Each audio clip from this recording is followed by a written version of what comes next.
এবার আশা ছেড়ে দিয়েছেন শবনম বুবলী। এতদিন পর বুঝতে পেরেছেন চিত্রনায়িকা শবনম বুবলী। শাকিব খানের কথা চিন্তা করতে করতে তিনি কয়েকটা সিনেমায় কাজ করেছেন, আর সেই সিনেমাগুলো ফ্লপের কাতারে নাম লিখিয়েছে। অবশেষে শবনম বুবলীর নায়ককে নিয়ে গেলেন অপু বিশ্বাস।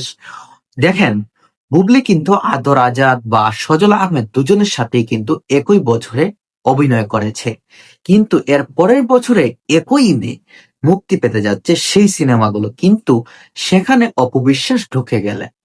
অপু বিশ্বাস সজল আহমেদ এবং আদর আজাদকে নিয়ে নতুন দুইটি সিনেমায় অভিনয় করতে যাচ্ছেন।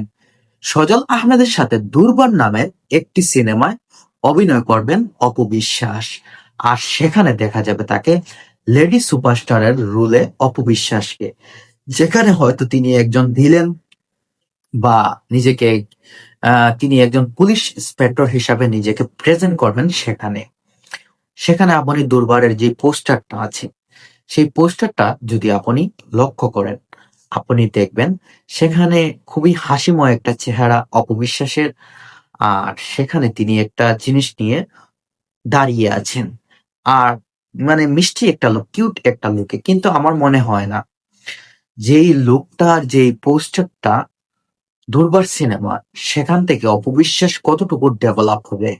কিন্তু তিনি শাকিব খানের তুফান যে সিনেমাটা আছে, সেই তুফান সিনেমার এইভাবে যে করেছিল মেগাস্টার শাকিব খান, সেই পোস্টটাও তিনি মানে পোস্টারে কপি করে দিয়েছেন।